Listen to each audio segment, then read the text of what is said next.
I understand the thrust of your, what you're saying in the lecture and recently. You're emphasizing both that the classical culture of the self is quite different from the modern. It's deeply different, not completely. And yet you can see lines of development or lines of, how you could get from one to the other. And my question is, when you're doing archaeology, in a way, you're running a path. You're seeing, sort of starting from the culture of the self, which we understand in our modern sense, and then you go back and you recognize that in the classical world there was a culture of the self, but it worked differently. Now my question is about, I guess, the necessity involved there, and also whether the archaeology, which has a kind of project, is one way of kind of devaluing or in some ways seeing as more contingent the modern culture of the self.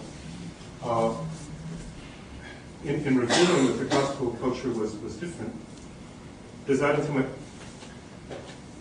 reveal it as a sort of continuing possibility, or is it something which simply disappeared? It's simply down there as a substratum. It's no longer a possibility for a culture of the self. Well, it's always the same question. No, excuse me, because I had a very interesting discussion with Paul this morning, and he asked me this kind of question, and I feel, and you see, what strikes me is that before I came here, I had no idea of this question. I have nearly finished my book about it, and I didn't feel this difficulty or this question, and well. Did you have an answer?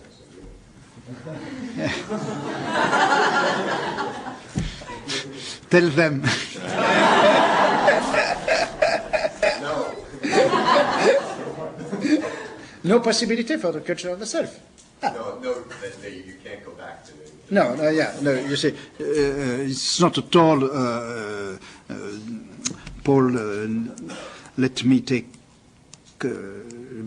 become aware of that, which was not at all clear in my expose or in my book. It's not at all something like the presentation of a certain golden age where everything was okay and where people had the leisure to take care of themselves, far from the Christianity and the bourgeois society and the industrial pressure and bad environment and so on. No, it's not at all something like that. I think it's possible to show how hard, difficult, and maybe horrible also could be, for instance, the sexual ethics in the antiquity. It is only a dream, maybe an Hegelian dream or an Aufklärer dream that the Greek society has been a golden age where the beautiful totality of life was aware of itself. There were no beautiful totality. But I think something is important. See, that in our society nowadays, we remember very well that our ethics, our morals, has been linked with religion during centuries and centuries. It was also linked with civil laws and a kind of juridical organization, and moral took at a certain moment the form of a kind of juridical structure. Think Kant. You know very well also that ethics has been related to science. That means to medicine, to psychology, even to sociology, to psychoanalysis, and so on. And I think that those three great references of our ethics, to religion, to law, and to science, those three references are now, can I say, worn out? Used? Worn out? And we know very well that first we need an ethics and that we cannot ask neither religion nor law nor science to give us this ethics. And we have the example of a society, the Greco-Roman society, where an ethics, and a very important ethics, existed without those three references. This ethics is so important that a part of our Christian, or so-called Christian ethics, comes from there. And the problem is not at all to come back to this Greco-Roman ethics, since a part of ours comes from there. But we know that it is possible to make research in ethics, to build up a new ethics, to give place to what I should call the ethical imagination, without any reference to religion, to law, and to science. And that's the reason why I think this analysis of the Greco-Roman ethics as an aesthetics of existence can be interesting. Yes. Are the practices of self-care and self-knowledge inextricably linked to discipline? And as they are now, do they have anything to offer to the development of such ethics as you were speaking of? You asked me a question about the relations between discipline and take care of the self. Yeah? Yes. Because the practices of self-care and right. self-knowledge that we have now, yeah. are they inextricably linked to discipline?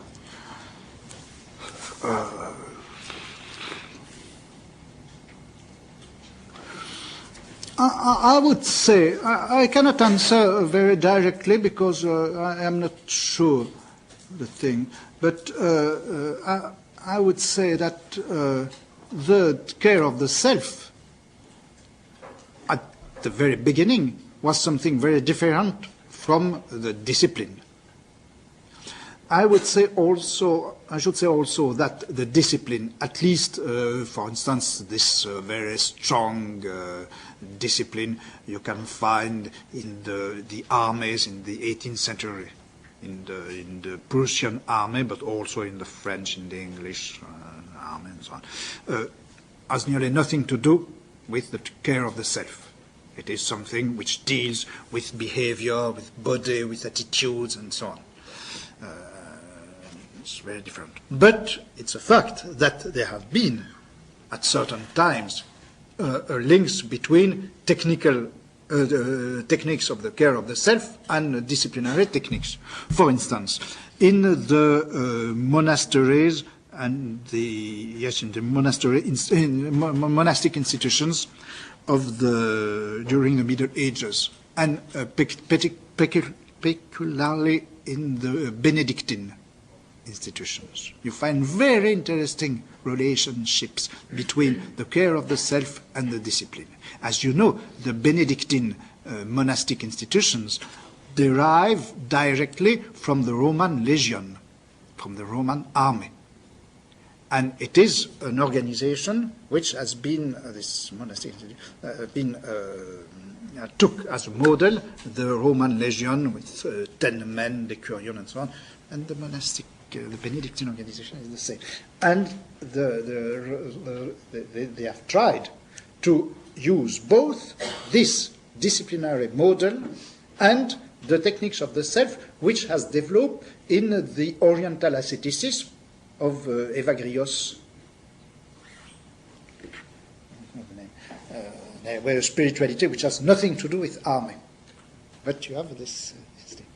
You could see also in the 19th century how in some, or even, let's take the Jesuitic pedagogical institutions of the 17th and 18th century. You can see also a very interesting relationship and link between the care of the self and the disciplinary techniques. The great colleges in the French meaning of the word college, public institutions for boys in the 18th century. It's very interesting to see the relation between the two. I don't know.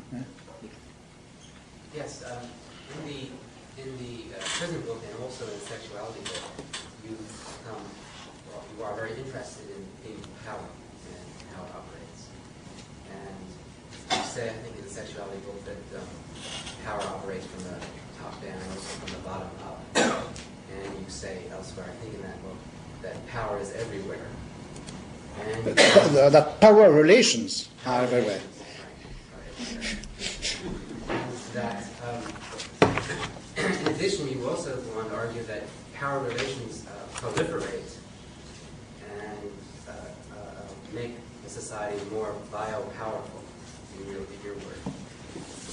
And I think one of the reasons that, one of the ways in which you then appeal to people, or what people find appealing about this diagnosis, is that, they go along feeling as though indeed power relations are everywhere, but it's just located in the legal structure. And you also go on to sort of hold out a kind of hope for a sort of resistance to these power relations. And I'm wondering if it's correct to think that the main source of the resistance and possibly a liberation which might follow is the pursuit of bodily pleasure.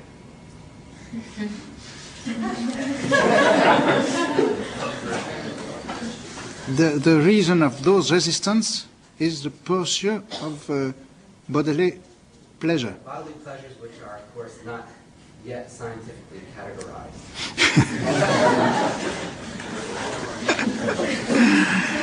Well, I am not sure. That I can answer this question.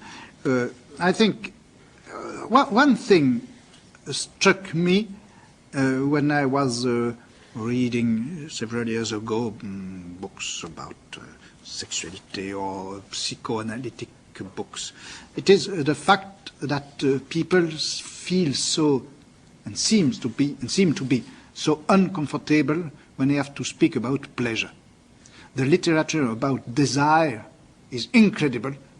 Thousands of volumes have been devoted to desire, to the theory of desire, the repression of desire, and so on and so on. But when people have to speak about pleasure, they seem to become mute.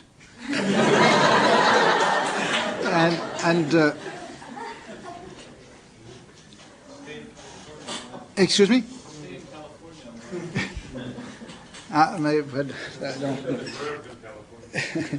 But